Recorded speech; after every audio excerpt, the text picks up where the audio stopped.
Desligar o wireless.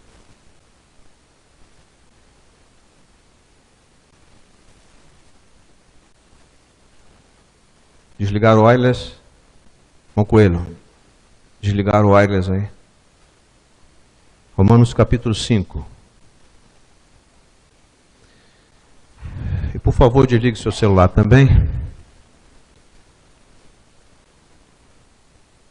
Só deve trazer celular quem é médico, que está aí de plantão.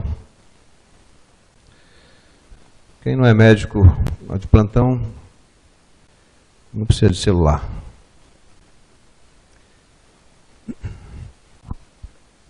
Capítulo 5, versos de 1 a 11. Vamos ler o texto, por favor. Eu queria compartilhar com os irmãos e amigos a experiência do perdão de Deus em Cristo, como remédio eficaz para a nossa salvação e nossos relacionamentos. Portanto, justificados pela fé, temos paz com Deus por meio de nosso Senhor Jesus Cristo, por intermédio de quem obtivemos também acesso pela fé a esta graça, na qual estamos firmes e nos gloriamos na esperança da glória de Deus. E não somente isso, mas também nos gloriamos nas tribulações, sabendo que a tribulação produz perseverança. E a perseverança, a aprovação, e a aprovação a esperança. E a esperança não causa decepções ou decepção, visto que o amor de Deus foi derramado em nosso coração pelo Espírito Santo que nos foi dado. Ora, quando ainda éramos fracos, Cristo morreu pelos ímpios no tempo adequado. Porque dificilmente haverá quem morra por um justo, pois talvez alguém até ouse morrer por quem faz o bem. Mas Deus prova o seu amor para conosco ao ter Cristo morrido por nós quando ainda éramos pecadores. Assim agora, justificados pelo seu sangue, muito mais ainda seremos por ele salvos da ira. Porque se nós, quando éramos inimigos, fomos reconciliados com Deus pela morte de seu Filho, muito mais, estando já reconciliados, seremos salvos pela sua vida. E não somente isso, mas também nos gloriamos em Deus por meio de nosso Senhor Jesus Cristo, pelo qual recebemos agora a reconciliação. Pai, te agradecemos tudo aquilo que experimentamos nesta noite. Pedimos graça e misericórdia para a exposição da tua palavra. Tu sabes que não há condição em mim, não há qualificação pessoal, humana, para transmitir, mas tu nos permites por graça e por misericórdia na pessoa de Cristo. Por isso, Pai, o mesmo Espírito que inspirou esta palavra há de iluminar nossa mente e nosso coração para o seu entendimento. Que não haja nenhuma desatenção, nenhuma dispersão entre nós, mas toda a atenção e concentração estejam na tua palavra. Muito obrigado. Continuas a nos brindar com a tua presença em nome de Jesus. Amém. Meus irmãos, a experiência do perdão de Deus em Cristo, ela é fabulosa. Porque ela é responsável por nós todos estarmos aqui nesta noite. Até por aqueles que ainda não conhecem a Cristo. Porque Deus, se Deus tratasse com o homem como o homem merece, nenhum homem estaria vivo. Nenhum de nós estaria vivo se Deus tratasse conosco como nós merecemos. Mas por causa do mérito de Cristo, todos nós estamos aqui. Pelo merecimento dele, você e eu estamos aqui. Temos o privilégio de nos congregar como igreja, como corpo vivo dele, dominados por ele, pela cabeça. Mas é importante, antes de nós entrarmos no texto, fazermos algumas considerações iniciais. Nos capítulos anteriores, Paulo expõe a prova clara e firmemente que a justificação, ou seja, o declarar justo alguém, perante Deus não se alcança pelas obras, mas sim pela fé. Não é no muque, não é no esforço que você e eu nos achegamos a Deus, mas pela iniciativa dele, pela busca dele, intensa e amorosamente por nós, é que nós fomos alcançados. É pela fé que nos foi outorgada por ele quando nós ressuscitamos com Cristo. Agora propõe-se mostrar as bênçãos que o crente usufrui através de Cristo. No que se segue, Paulo expõe as abençoadas consequências que advêm do fato de que Cristo foi ressuscitado para nossa justificação, para que fôssemos declarados justos, perdoados, em perfeita comunhão com Deus, o Pai, em perfeita harmonia com a triunidade de Deus. Como nos diz Nygren, um estudioso holandês, todos os que têm esta nova vida em Cristo estão livres da ira, capítulo 5. Livres do pecado, capítulo 6. Livres da lei, capítulo 7. Livres da morte, capítulo 8. Porque a epístola de Paulo aos Romanos, escrita mais ou menos no ano 60, é uma epístola que, na verdade, é uma síntese de todo o plano de Deus em Cristo para a salvação do homem, toda a Bíblia. Então vejamos com temor e tremor as lições preciosas desta porção da palavra de Deus. Primeira coisa que nós vemos no texto, é importante que os irmãos compreendam que nesta cátedra, neste púlpito, não se prega outra coisa senão a palavra de Deus. Os amigos que nos visitam, irmãos, saibam disso. A experiência do perdão de Deus em Cristo vem pela fé. Paulo diz para os irmãos, portanto, justificados pela fé, temos, a outra tradução fala, tenhamos paz com Deus por meio de nosso Senhor Jesus Cristo, por meio de quem obtivemos também acesso pela fé, esta graça na qual estamos firmes e nos gloriamos na esperança da glória de Deus. Coisa linda, irmãos e amigos, que coisa boa, você e eu temos sido justificados, ou fomos justificados, tornados justos ou inocentes, libertos, livres de qualquer acusação, porque Deus, o nosso Pai, nos atraiu em Cristo, seu Filho. E quando nós estamos aqui, os músicos na frente, os cantores aqui, quando os irmãos, nós estamos aí cantando, nós estamos cantando esta nossa justificação. Por isso que eu sempre digo que o crente genuíno não vive se justificando. Como o justificado vai se justificar? Ah, eu fiz isso por causa disso.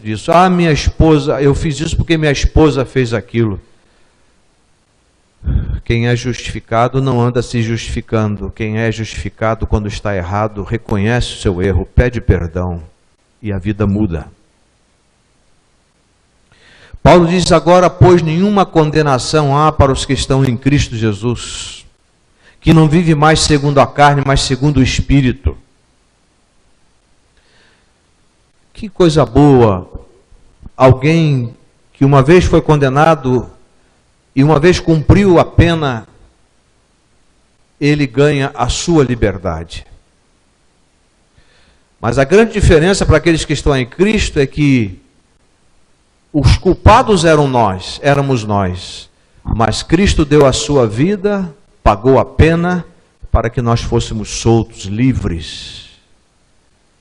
Por isso que Paulo disse, foi para a liberdade que Cristo vos libertou, de uma vez para sempre, Gálatas 5:1.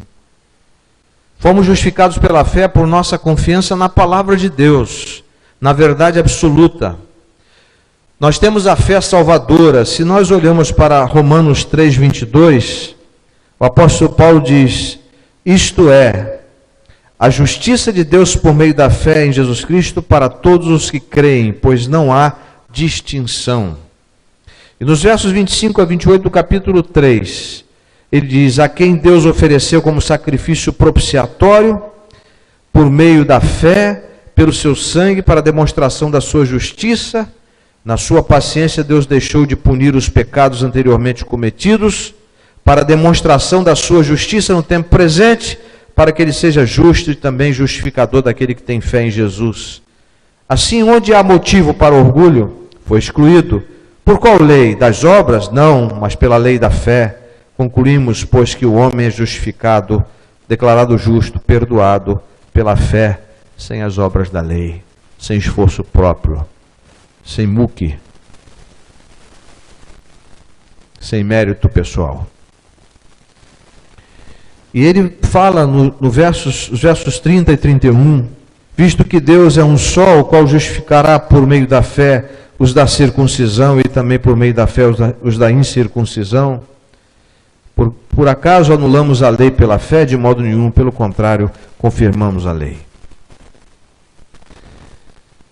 Como resultado, temos paz com o Pai. E uma das coisas mais fantásticas do ser humano é quando ele deita no seu travesseiro com a consciência tranquila, com a consciência em paz. Quando ele se deita na cama, coloca a sua cabeça no travesseiro sabendo que está deitando em Cristo, há de dormir em Cristo, há de acordar em Cristo, há de viver em Cristo, porque ele tem a paz de Cristo no seu coração. Então, temos a paz com o Pai e o Filho pela ação do Espírito Santo em ter nos convencido do pecado, da justiça e do juízo. Resultado da reconciliação. Havia uma guerra entre Deus e nós por causa do nosso pecado.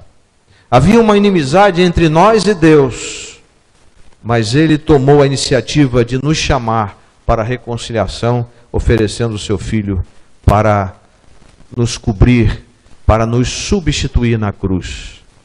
A única maneira, meus irmãos e amigos, a única maneira de nós reconciliarmos, termos sido reconciliados com Deus, a única maneira é pela morte de Jesus Cristo. Deus jamais se reconciliaria conosco, Deus jamais tomaria a iniciativa de tratar conosco, a não ser pela vida do seu Filho. Jesus derramou o seu precioso sangue na cruz, foi para a cruz para que nós não mais nos pertencêssemos, mas pertencêssemos a Ele. Ele nos comprou para si e nos trouxe de volta ao coração do Pai. Não mais guerra, mas paz com o Senhor e com o próximo. Por isso que eu não entendo as pessoas não gostarem das outras. Por isso que eu não entendo as pessoas não irem com a cara das outras. Por isso que eu não entendo inimizade na igreja. Por isso que eu não entendo briga entre cônjuges. Não entendo briga entre pais e filhos, entre irmãos. Eu não entendo porque uma pessoa que tem Jesus Cristo não entra em rota de confusão e de guerra, mas vive uma vida de paz. Esse perdão que Deus nos deu em Cristo, pela obra da cruz, é absolutamente suficiente para curar problemas conjugais, doenças, enfermidades no relacionamento conjugal, nos relacionamentos com os irmãos, porque nós temos a paz de Cristo como árbitro, como aquele que domina os nossos corações, em Colossenses capítulo 3, verso 15. Pelo qual, isto é, na mediação de Jesus Cristo, temos acesso, aproximação, intimidade, comunhão pela obra da cruz. O muro foi derrubado. Uma das cenas mais lindas que o mundo viu na televisão em 1989 foi a derrubada do Muro de Berlim. Quando os alemães orientais, que muitos deles morriam ao atravessarem o muro, metralhados pela polícia comandada pelo Honecker, vassalo dos russos, porque a Alemanha era do leste europeu, dominada pelos russos, mas Deus levantou um homem chamado Mikhail Gorbachev. Mikhail Gorbachev implantou, sob risco da sua própria vida, sob risco de morrer, implantou a perestroika e a glasnost. A abertura do do domínio soviético sobre as repúblicas soviéticas, a abertura dos documentos dos serviços de informação da União Soviética, a modernização do Estado soviético, e como um dominó que você colocou aqui para cair, derrubou o segundo, o terceiro, o quarto, todas as repúblicas foram consideradas livres, e a Alemanha Oriental teve o seu muro quebrado pelos alemães do Ocidente, da Alemanha Ocidental e da Alemanha Oriental, e agora uma só Alemanha. Aquele muro de separação foi quebrado e as famílias que estavam em lados opostos se uniram. Houve uma verdadeira frenesi, e a Alemanha Ocidental, o motor de todo o poder econômico da Europa, gastou bilhões e bilhões de euros para reconstruir a Alemanha Oriental. O muro foi derrubado. As amizades foram reconstruídas. Jesus derrubou o muro que nos separava do nosso próximo e nos deu a bênção de vivermos em harmonia, em paz. Acesso a esta graça, a esta generosidade, a este benefício nós tivemos. A comunhão pela obra da cruz. Ele nos deu acesso à benevolência, à generosidade. Por isso que a generosidade de Deus causa generosidade em nós. A sua graça em nós nos torna graciosos uns com os outros. O seu benefício a nós nos torna beneficiadores das pessoas. A sua benevolência nos torna benevolentes. O seu dom nos torna pessoas com dons para servirmos ao Senhor e uns aos outros. O seu presente nos torna presentes nos problemas dos outros e nos faz pessoas presentes como dádiva para abençoar pessoas. Na qual, diz Paulo, estamos firmes, seja qual for as circunstâncias. E certos desta verdade e experiência, meus irmãos, nos gloriamos na esperança da glória de Deus. Na bendita esperança da salvação plena, consumada. E quando Paulo escreve lá no capítulo 12, um dos textos que eu mais gosto, no verso 12 ele diz: alegrai-vos na esperança. Alegrai-vos na esperança. Então nós temos alegria na esperança que foi conquistada por Deus em Cristo, seu Filho, a nosso favor. Nós temos o Deus da esperança, que é o autor da nossa salvação. E, portanto, nós somos pessoas que temos esperança concretizada pela morte e ressurreição de Cristo. A bendita esperança da glória, a bendita esperança da dignidade, a bendita esperança da honra, do louvor e da adoração. Os irmãos lembram que quando Lázaro foi ressurreto depois, ou ressuscitado, digo, depois de 4 dias, já cheirava mal.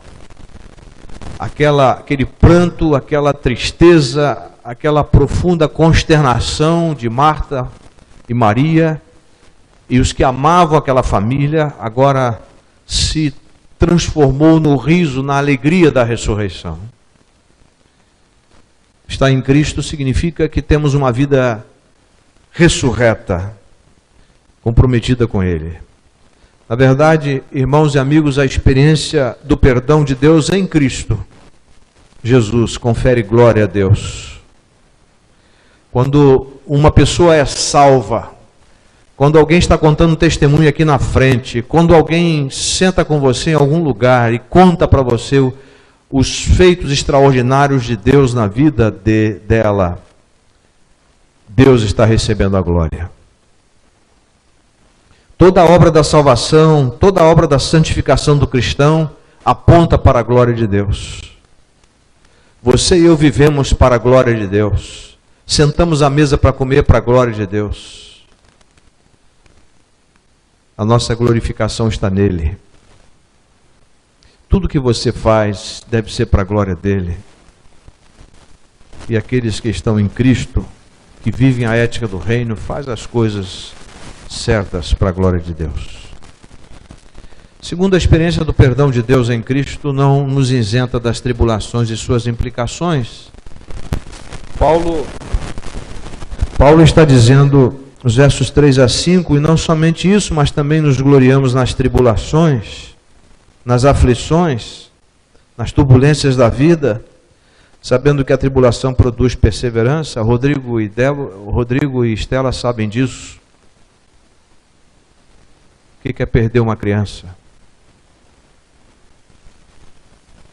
Mesmo que essa criança tenha nascido com muitos problemas.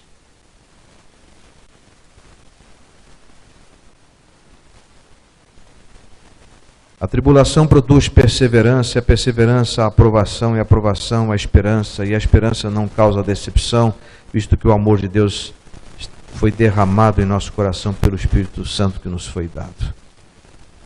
Paulo diz com muita convicção, nos gloriamos nas tribulações.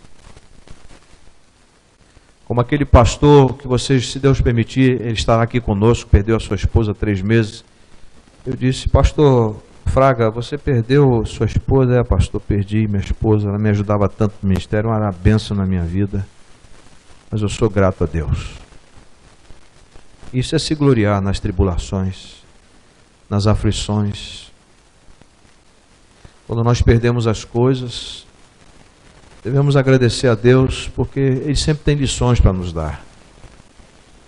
Quando nós enfrentamos as lutas e batalhas na vida, os problemas, nós sabemos que o Senhor está conosco. Sabemos pela palavra que a tribulação produz a paciência ou perseverança. Nós, quando vamos enfrentando as tribulações da vida e vamos descansando naquele que nos faz mais que vencedores, e temos um ânimo como Jesus nos ensinou a ter, à medida em que nós vamos passando por essas experiências, nós vamos sendo pacientes. E essa paciência ou perseverança é maravilhosa. Querem ver uma coisa? Pedro tinha um temperamento dificílimo no colégio apostólico. O homenzinho difícil, eu acho que eu sou mais difícil que ele. O homem cortou a orelha do servo de Malco. O homem negou Jesus. O homem era afoito, era problemático, intempestivo. Mas quando Jesus morreu, ressuscitou, e depois de 40 dias foi assunto aos céus, esse Pedro dos Evangelhos agora entra para ser o Pedro de Atos, dos apóstolos. E esse Pedro de Atos é um Pedro mais intrépido e ousado, mas ainda preconceituoso. Não queria ir na casa de Cornélio, porque Cornélio era um coronel romano, gentio. E Deus, por sua graça e misericórdia, Deus sempre trata assim conosco, e devemos aproveitar essa maneira fabulosa de Deus tratar conosco. Deus fez um lençol descer com vários animais que eram proibidos na lei mosaica. O Senhor disse para Pedro, mata e come. Ou seja, mate esse preconceito seu. Vá lá na casa de Cornélio. E Pedro foi quebrantado, anunciou, e Cornélio se converteu, foi batizado. Uma coisa maravilhosa aconteceu lá. Mas Pedro ainda não estava pronto. Mas quando você olha para as cartas petrinas, 1 e 2 Pedro, você vê um Pedro totalmente quebrantado, totalmente paciente, um homem de Deus, um homem que entendia as tribulações, entendia as aflições, entendia o tratamento do Pai.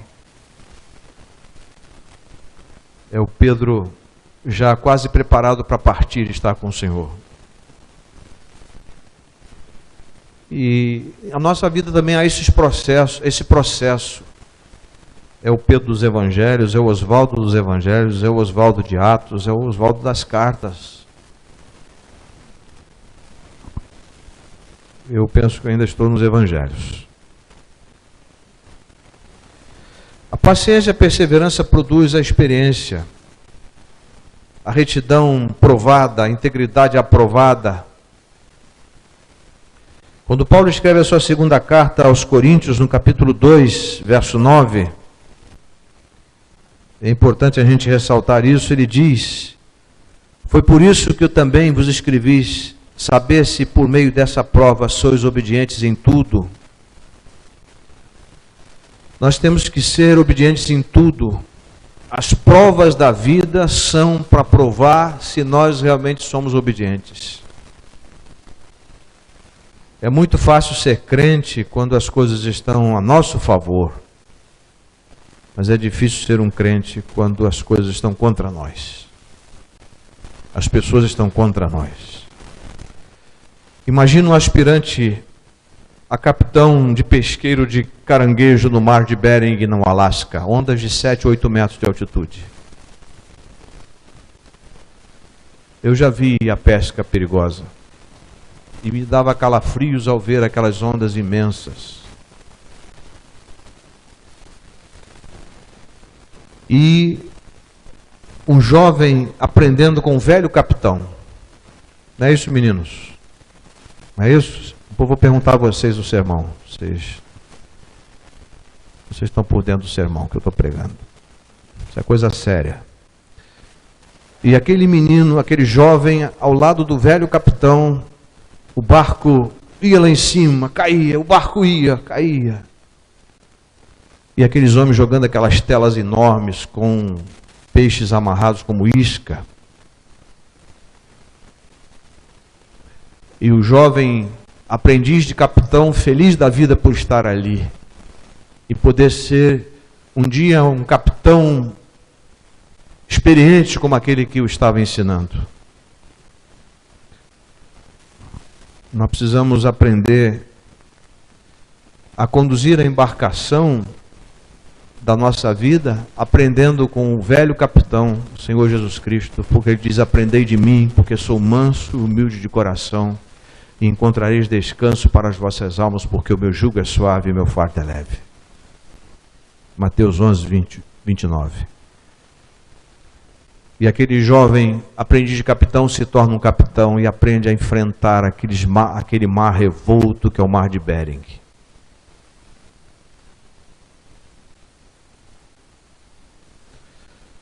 A experiência produz esperança que olha para Cristo. Não é a esperança esperada, mas a concretizada pela obra completa de Cristo. E essa esperança não traz confusão, não traz divisão. Ela é muito clara. Há uma razão muito nítida aqui. Porquanto o amor de Deus está derramado. Eu achei interessante na língua original, no texto grego, diz... está derramado, está distribuído amplamente em nosso coração pelo Espírito Santo que nos foi dado. Que coisa boa este amor de Deus derramado no nosso coração. Sabe, irmãos e amigos, o amor de Deus na vida de uma pessoa faz toda a diferença. As pessoas aprendem a amar. As pessoas aprendem a perdoar.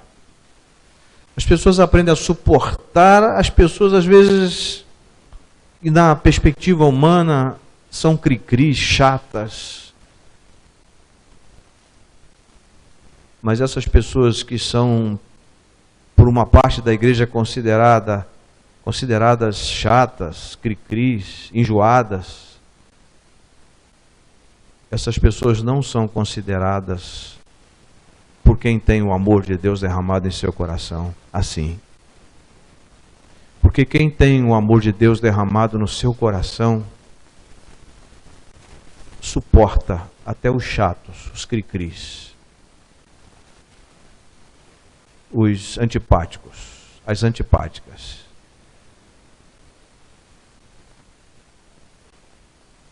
Tem gente que é antipático mesmo. Mas quando a gente tem a simpatia de Cristo, a gente convive com essas pessoas com sinceridade, com autenticidade. Os versos 6 a 11 mostram que a experiência do perdão de Deus em Cristo é garantida pela obra da cruz. E aí Paulo começa a dizer aos irmãos: ora, quando ainda éramos fracos, Cristo morreu pelos ímpios no tempo adequado. Quando éramos sem forças, impotentes, doentes, fracos, débeis, Cristo morreu por nós. Os irmãos sabem o que os alemães faziam com os cadeirantes? Sabiam o que eles faziam com os judeus, com os negros, com os ciganos? Sabiam? Os irmãos sabem o que os alemães faziam com eles? Para onde iam? Para a câmara de gás, para o banho químico. É só ver a lista de Schindler.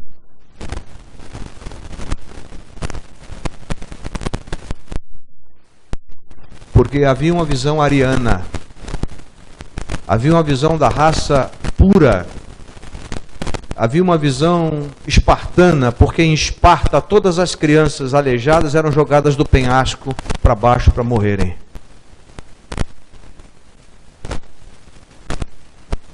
Mas o Senhor Jesus morreu pelos fracos, o Senhor Jesus morreu pelos cadeirantes, o Senhor Jesus morreu pelos brancos, o Senhor Jesus morreu pelos negros, o Senhor Jesus morreu pelos ciganos, o Senhor Jesus morreu pelos párias da sociedade, pelos que estão agora na Avenida Brasil, os que estão agora nas favelas, no centro de São Paulo, usando crack. Mulambos de gente, foi por essa gente que Jesus morreu também. Pelos travestis que estão aqui na Beira-Rio, por essa gente que Jesus morreu. Por você e por mim. Ele morreu por nós, ele morreu a seu tempo, na plenitude dos tempos, no tempo do Pai. A morte de Cristo em nosso lugar, nos substituindo, é muito grande para caber em nossa cabeça tão pequena, de preconceitos, uma cabeça de visão tacanha, uma cabeça de querer receber elogios, uma cabeça de que nós raciocinamos ao nosso favor, de que nós queremos as coisas só para nós, que se danem os outros, somos egoístas, ensimesmados, absolutamente absortos em nós mesmos. Mas quando nós conhecemos a Cristo, a nossa cabeça se distende, o nosso coração se expande, a nossa visão se amplia e nós passamos a ver as coisas na perspectiva de Cristo. A morte de Cristo em nosso lugar, nos substituindo, é muito grande para caber em nossa cabeça. Somente a memória da fé pode assimilar a obra de Cristo e torná-la em atitudes e atos em nossas vidas. Porque o justo por sua fé viverá. Romanos 1,17. Lutero era um monge agostiniano, inteligentíssimo, um músico, pianista, organista de excelência, inteligência raríssima, doutor em teologia, professor da Universidade de Wittenberg na Alemanha. E na Alemanha, meus irmãos, não é qualquer um que é professor, não. Os alemães têm um QI muito alto, via de regra. Dr. Martin Luther, vulgo Martinho Lutero, era um monge que, não obstante ter desejo de estudar as Escrituras, era um homem sem muita relevância. Até o dia que ele olhou para Romanos 1,17, mas o justo por sua fé viverá. Aí ele começou a contrastar o que Paulo ensinava aos romanos, as Escrituras, com o sistema católico romano. A venda de indulgências por João Tetzel para construir as catedrais. E Lutero se converteu. E o Papa mandou matar Lutero. Lutero, em 31 de outubro de 1517, eu já contei isso aqui para vocês, ele afixou no castelo de Wittenberg, na Alemanha, as 31 teses contra a Igreja Romana. E a Alemanha nunca mais foi a mesma depois de Martinho Lutero. O homem que conheceu a Cristo, o homem que passou a viver pela fé, amar as Escrituras, ensinar o Evangelho. e a sua influência chegou até nós. Toda essa Alemanha industrial tecnológica que vocês sabem, a máquina que você tem de ultrassom, a máquina que você tem de ressonância magnética, as máquinas mais sofisticadas são alemães. E ali está o dedo de Martim Lutero, que trouxe uma visão evangélica para o povo alemão. A excreção, o excremento alemão é Hitler. Mas quando o evangelho entra no coração do homem, esse homem irrelevante passa a ser relevante e a mudar o seu contexto. Então, Cristo morreu por nós, mas Deus nosso Pai prova, apresenta, exibe, torna conhecido e visível o seu amor incondicional por nós, em que Cristo morreu em nosso lugar, sendo nós ainda pecadores, desviados, ímpios, injustos. E Paulo declara, logo muito mais agora, sendo justificado pelo seu sangue, sacrifício, sua obra na cruz, sua morte, seremos por ele salvos da ira, da indignação, vingança e furor, punição de Deus o Pai. A resposta de Deus indicando total abominação ao pecado é aversão àqueles que vivem no pecado. E no verso 10 há um raciocínio muito interessante e profundo. Nós éramos inimigos, fomos reconciliados com Deus pela morte de seu Filho, salvação. Reconciliados seremos salvos pela sua vida, glorificação. Deus nosso Pai é o autor da reconciliação. Isto é, além de autor, Ele é aquele que tomou a iniciativa. Porque Paulo, escrevendo aos irmãos em Corinto, ou aos irmãos coríntios, ele diz, Deus estava em Cristo reconciliando consigo o mundo e nos deu o ministério da reconciliação. Sabe, irmãos e amigos, eu vejo muita gente irreconciliada. Mas nós temos o ministério da reconciliação, o ministério da amizade, o ministério do amor fraterno, o ministério de suportar o chato, o cri-cri, o enjoado, o que reclama honra para si, dá nojo. Nós temos que amar essa gente. Quando você vê uma pessoa que não é citada aqui na frente, fica reclamando que não foi citada, é um legalista de plantão, uma legalista de plantão. Uma pessoa que não conhece a inteireza do Evangelho. Por isso nos gloriamos em Deus que nos atraiu, nos buscou em Cristo. Irmãos, como é que nós podemos entender Cristo morrer pelos ímpios, pelos homens maus? Diz Paulo raciocinando, olha, pelo homem justo, as pessoas não morreriam não, pelo que faz o bem para o outro, até pensaria, mas pelo ímpio, pelo injusto? Mas Jesus lá na cruz diz, Pai, perdoa-lhes porque não sabem o que fazem. Eu quero concluir, meus irmãos e amigos, o texto começa com a frase, justificados, pois, mediante a fé, temos paz com Deus, por meio de nosso Senhor Jesus Cristo, verso 1, e termina no verso 11, e nos gloriamos em Deus por nosso Senhor Jesus Cristo, por intermédio de quem recebemos agora a reconciliação. Ele começa com reconciliação e termina com reconciliação. E que evangelho maravilhoso. Esse texto nos fala de fé. Quantas pessoas não têm fé? Fala de graça, quantas pessoas que vivem no legalismo. Fala de esperança, quantas pessoas desesperadas. Fala de glória de Deus, quantas pessoas querendo glória para si. Fala de tribulações, nós passamos por tribulações, por perseverança, por experiência. O amor de Deus, Cristo morreu por nós. A nossa experiência do perdão de Deus em Cristo certamente é muito forte. Quero crer assim, fomos perdoados para perdoarmos. Por que você não perdoa aquele ou aquela pessoa que ofende você? Se você ofendeu Cristo e foi responsável pela ida dele para a cruz. eu também. Por que temos dificuldades de perdoar as pessoas que nos ofendem? Por que guardamos mágoa no nosso coração? Por que nós ficamos de cara comprida, cara amarrada, sem alegria, sem satisfação, com crítica ferina, criticando ferinamente as pessoas, nossos irmãos?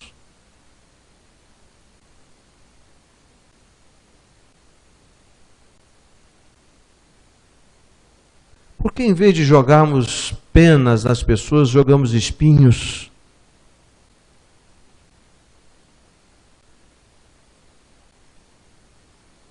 Porque ainda não entendemos a morte de Cristo em nosso lugar. Ainda não entendemos que nós fomos perdoados por um pecado que nós não conseguíamos pagar. Mas Cristo pagou. Fomos perdoados para perdoarmos os que nos ofendem. Fomos amados incondicionalmente para amarmos aqueles que são os nossos desafetos. Jesus era cheio de ternura para sermos também cheios de ternura com os outros. Somos plenamente realizados porque fomos salvos completamente em Cristo, salvos para as boas obras, as quais o Pai quer que andemos nelas para a sua glória. Vamos pensar, meus queridos irmãos e amigos, que a experiência do perdão de Deus em Cristo Jesus é capital para os nossos relacionamentos em casa e fora de casa.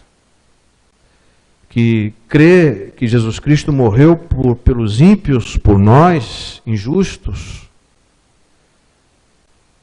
e nos tornou justos pela obra da cruz, pelo seu sangue, será que isso não nos toca e não nos faz melhores? Será que isso não nos toca a nos levar a investir mais no reino de Deus? Será que isso não nos toca a pararmos de fazermos críticas que não corroboram para o crescimento da igreja? Será que isso não ajuda a gente a entender o outro e amar o outro como ele é e não como nós estereotipamos? Será que nós não podemos entender o nosso cônjuge que está passando um momento difícil na vida? Será que essa obra não nos estimula a orar pelos cônjuges não crentes, pelos familiares não crentes, pelos vizinhos não crentes? Será que essa mensagem não nos impulsiona para termos responsabilidade, compromisso em pregar o Evangelho? Em dizer com Pedro e João, nós não podemos deixar de falar do que nós temos visto e ouvido. Senhor, coloca no meu coração um peso pelas almas perdidas, uma inquietação no coração pelas pessoas que estão se perdendo. Que eu aproveite, Senhor, todas as oportunidades, todos os dias para falar do Teu amor, porque agora, eureka, eu entendi, eu criei que o que Jesus Cristo fez por mim na cruz. Eu vivia um sonho, uma utopia, Senhor, mas agora eu vivo a realidade da cruz na minha vida. E posso dizer como Paulo, já estou crucificado com Cristo, vivo, não mais eu, mas Cristo vive a sua vida em mim, e a vida que eu agora vivo na carne, vivo-a pela fé no Filho de Deus, o qual me amou, e a si mesmo se entregou por mim, em Gálatas 2:20. Essa mensagem não tem que ser uma mensagem estrangeira, numa linguagem sueca, ou alemã, ou finlandesa para os irmãos, tem que ser uma linguagem clara, nítida, perfeitamente compreensível. Mas precisa crer que essa experiência do perdão de Deus em Cristo possa ser central na nossa vida, a fim de que vivamos em torno desta experiência com Jesus e saibamos conviver com as pessoas e amá-las. E quando alguém vier falar de alguma pessoa, uma palavra ferina, má, você possa dizer em nome de Jesus: eu repreendo você em nome de Jesus.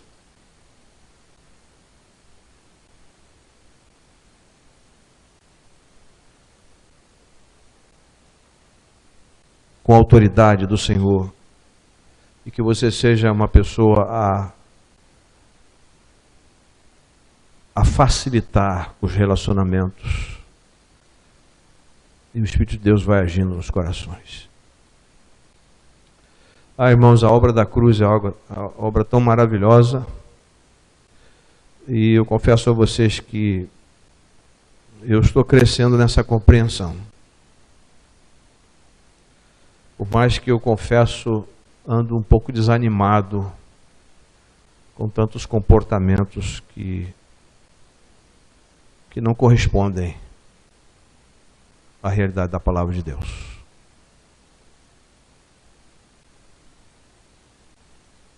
O Senhor nos ajude a entender a mensagem da cruz, a reconciliação que Tu mesmo providenciaste em Cristo para sermos pessoas reconciliáveis, pessoas amorosas, pessoas facilitadoras, pessoas perdoadoras. Livra-nos das mágoas, dos ressentimentos, das amarguras, da crítica ferina, de toda forma de erro, e que tenhamos o mesmo sentimento que houve em Cristo Jesus. Trabalha em nossas famílias, em nossos lares, trabalha nos nossos ambientes de empresa, de escola, onde quer que estejamos, possamos revelar Cristo em nós, a esperança da glória. Leva-nos em paz para os nossos lares, convictos de que sem o Senhor nada podemos fazer. Obrigado por esta porção da Tua palavra, que é alimento para a nossa alma, bússola para a nossa vida. Obrigado por essa palavra que é a rocha sobre a qual estamos firmados. E obrigado por esta igreja. Eu sei que o Senhor tem uma obra maravilhosa para fazer aqui em nós, por nós, através de nós, apesar de nós. Tenhas compaixão, conduza-nos e aplica esta palavra ao nosso coração, por misericórdia, em nome de Jesus. Amém. Que o Senhor nos abençoe e nos guarde. Que o Senhor faça resplandecer o seu rosto sobre nós e tenha misericórdia de nós. Que o Senhor sobre nós levante o seu rosto e nos ministre sempre a paz. E que a graça do Senhor Jesus Cristo, o amor de Deus nosso Pai, e as consolações infinitas, incomparáveis e insubstituíveis do Espírito Santo, sejam com todo o povo de Deus, Israel de Deus, espalhado pelos 4 cantos da terra, hoje para todos sempre. Amém. Amém.